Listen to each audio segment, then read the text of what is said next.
That series of lectures about World War II in the Pacific was certainly interesting. I'm glad that we had the opportunity to attend.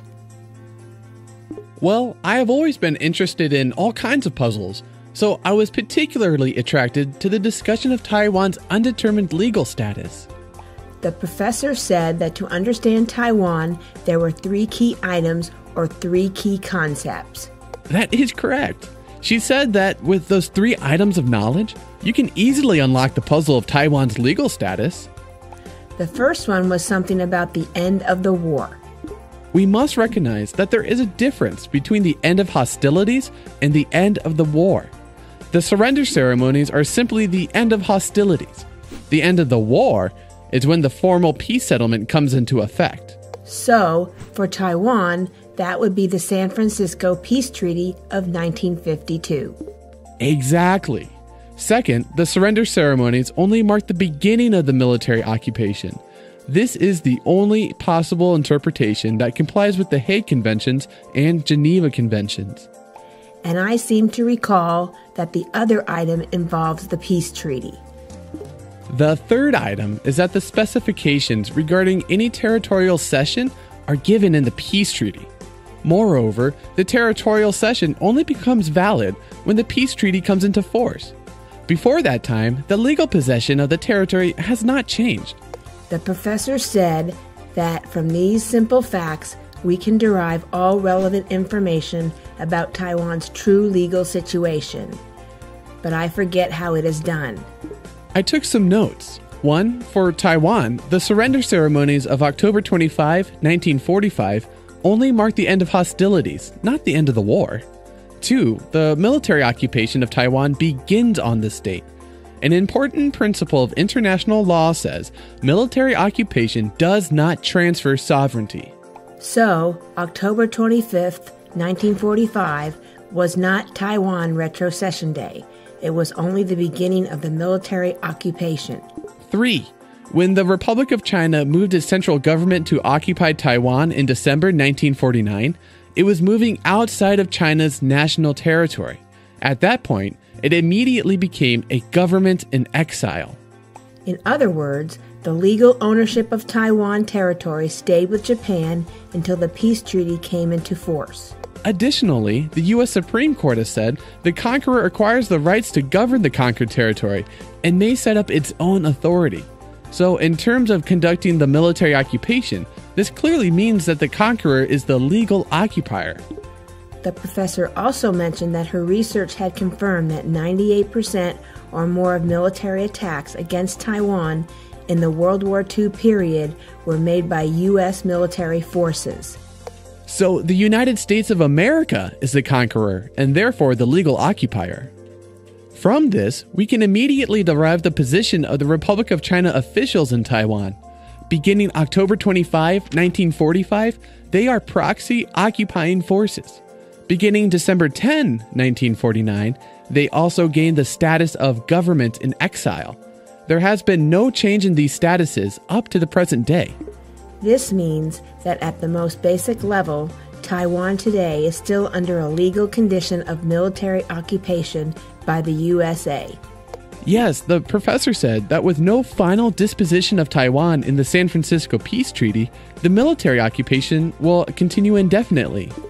But some of my co-workers in Taiwan told me that some recent TV reports have advanced the theory that Taiwan belongs to the 48 signatories of the San Francisco Peace Treaty.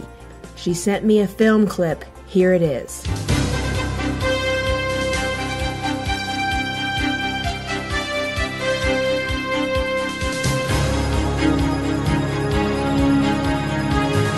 中华民国制宪的时候，台湾还是日本的领土，只是由中华民国占领，还没有正式成为中华民国的领土。而吊诡的就是中华民国的宪法制定的时候，仍然没有取得台湾澎湖领土的地位。根据宪法第4条的规定，增加领土必须经过国民大会的决议。显然，行宪后国民大会从来没有做过这项决议，更增添了在宪法上面的台湾主权未定论的理论基础。那么，台湾的主权到底是归于谁呢？答案是由48个国家暂时共管。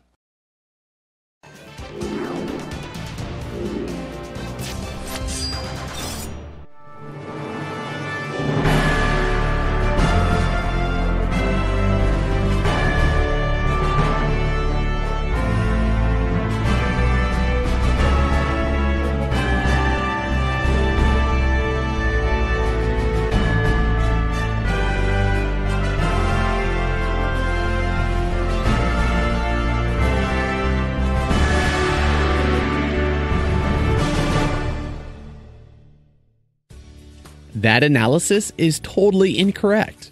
With the coming into force of the San Francisco Peace Treaty in late April 1952, the Allies have disbanded.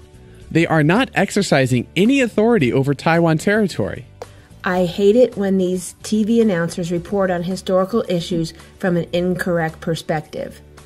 The question which has to be considered is, who is the legal occupier? The legal occupier is not the 48 signatories of the San Francisco Peace Treaty. To understand this point, we need to reference the customary laws of warfare. These customary laws are very clear on the point that it is the conqueror who acquires the rights to govern the conquered territory. Beginning in the mid-1800s, more and more of those customary laws have been codified into the Hague and Geneva Conventions. How does all of this relate to the displacement analysis which the professor introduced? Yes, maybe we need to return to the fundamentals. The professor introduced something called a sovereignty displacement analysis. Sovereignty. That is a topic that confuses many people. Sovereignty contains two components. One is exercise of control over territory. The second is legal ownership of the territory. So any displacement of these will result in a displacement of sovereignty. The professor explained this by showing the video, right? I made a copy of her diagram. It shows the sovereignty displacement analysis for Taiwan from the 1890s to the present day. There are 4 instances. We can call them D1, D2, D3, and D4. So, let's go back to the beginning. I remember that as a result of the First Sino-Japanese War, Taiwan was ceded to Japan in the mid-1890s. That was in 1895. According to the terms of a peace treaty between the Qing dynasty and Japan, Taiwan was ceded to Japan and became part of Japan's national territory. Hence, we have both components of the sovereignty being displaced. Qing China has given up the exercise of control and the legal ownership. Qing China has a sovereignty displacement out. Taiwan was ceded to Japan, so for Japan there is a sovereignty displacement in. That is D1 and D2 on the chart. So after 1895, Japan exercises control over Taiwan, and Japan has a legal ownership. The professor said that the United States confirmed the validity of the 1895 treaty in 1922. Yes, the 1922 Washington Naval Treaty fully recognized Taiwan as an insular area of Japan. The definition of insular is A, of or relating to an island or islands, B, dwelling or situated on an island. That was the situation beginning in 1895. Then a lot of things happened here in the middle. But the next time we have any event which affects the displacement of sovereignty is as of October 25, 1945. What is the interpretation of that? On this day, the United States' conquest of Taiwan became a fact. That is the final result. So the United States now has the authority for exercising control over Taiwan. Yes, I remember. The United States exercises such a control component as the legal occupier. The professor said that the sovereignty has been displaced because the original Japanese government of Taiwan is put in a position where it can no longer function. Such a result is quite a normal situation in occupied territory as a result of war. But unfortunately, most people don't see the United States exercising control over Taiwan. This is because the United States has delegated the military occupation of Taiwan to the Chinese nationalists under Chiang Kai-shek. The United States, as the legal occupier, has allowed the Chinese nationalists to continue exercising authority over Taiwan territory after the surrender ceremonies of October 25, 1945. As I understand it, the surrender ceremonies in Taipei were held on behalf of the Allies. However, the ensuing military occupation is conducted on behalf of the legal occupier, which is the USA. Then on April 28, 1952, there has been a further displacement of sovereignty because the legal ownership has been renounced by Japan. This is the 4th displacement of sovereignty. So, what are we left with? We are left with the legal occupier exercising control over Taiwan territory.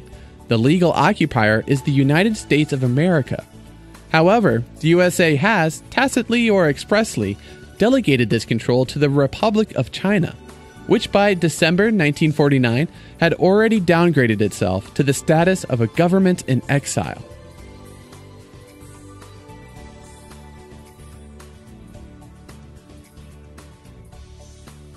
And I believe that delegation of authority to administer Taiwan territory was originally specified in General Order No. 1 of September 2nd, 1945. General Order No. 1 was written in the Pentagon and later approved by President Truman, before being issued by General Douglas MacArthur. Additionally, we must remember that in October 1945, the Republic of China military personnel were transported to Taiwan on U.S. ships and aircraft. So, this is the situation. For Taiwan, there have been 4 displacements of sovereignty from 1895 to the present. Let's show the video now.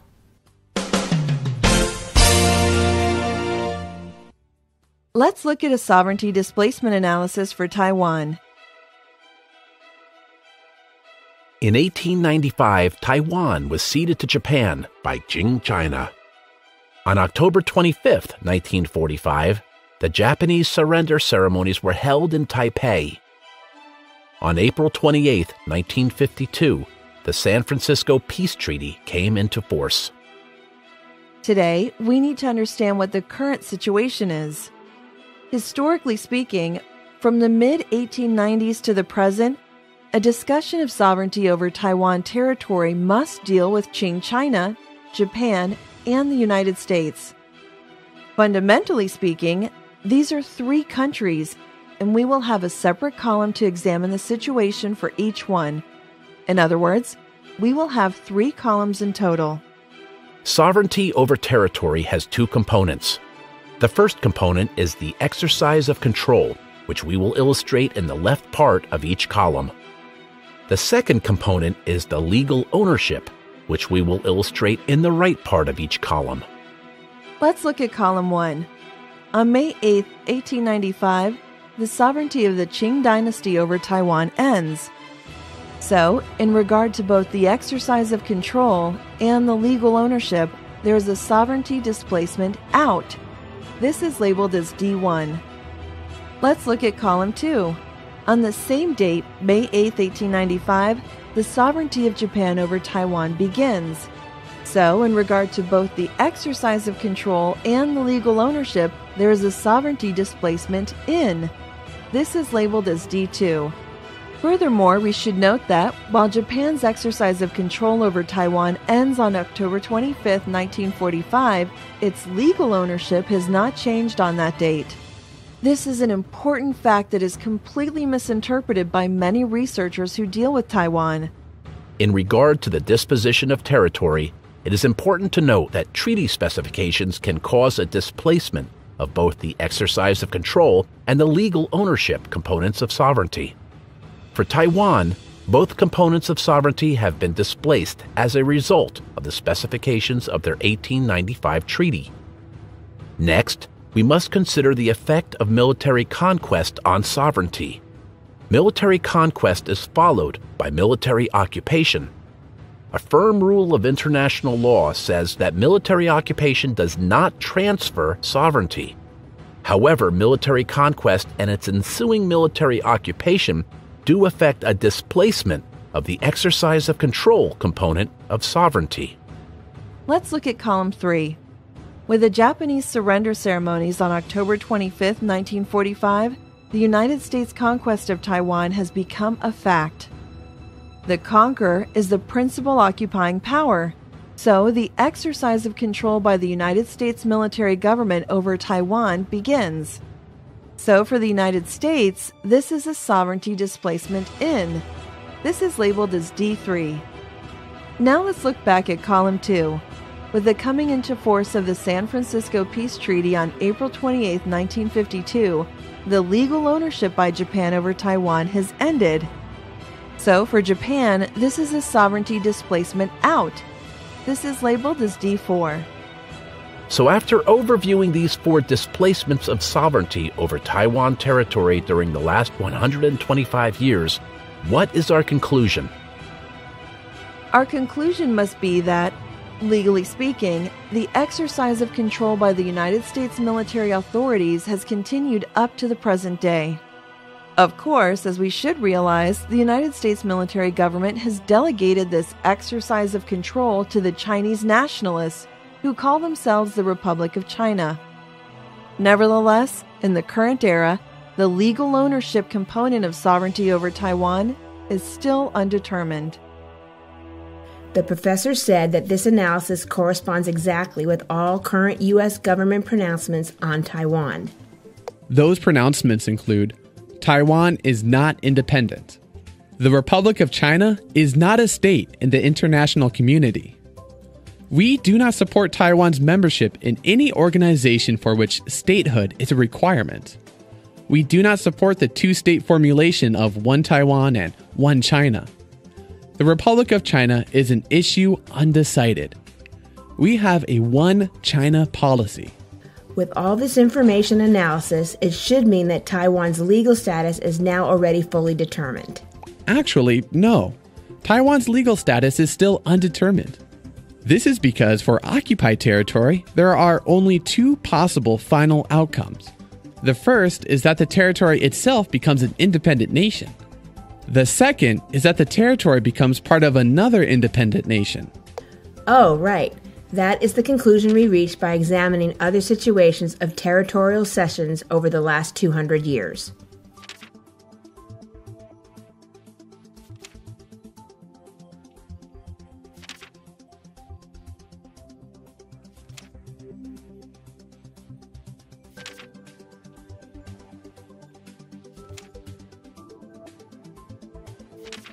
So for Taiwan, its legal status remains as undetermined. This means that it has not yet reached a final political status. In other words, Taiwan remains under a legal condition of military occupation. According to the customary laws of warfare, the United States of America is the legal occupier.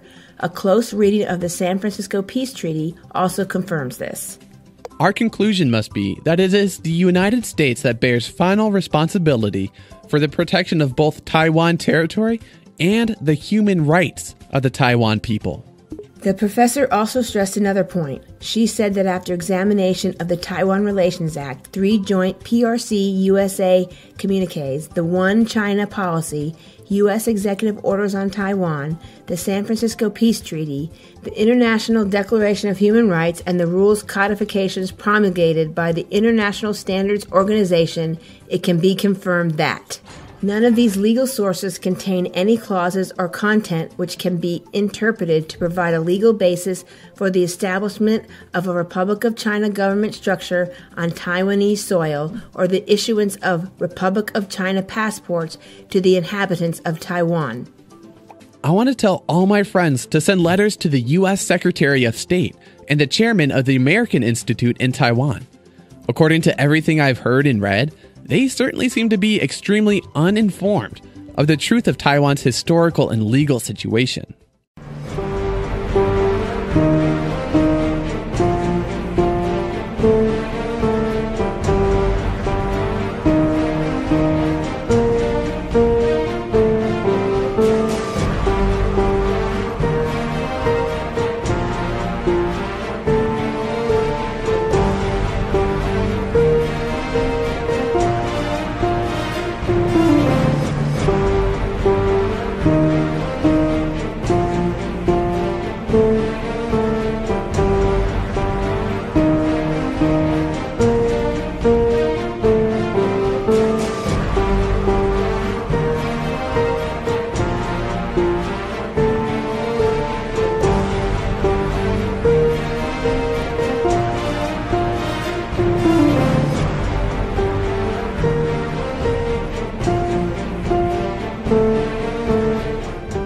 Clearly, the post-World War II arrangements have left Taiwan under the jurisdiction of the United States military government, USMG, which means that Taiwan is, and continues to be, occupied territory of the United States.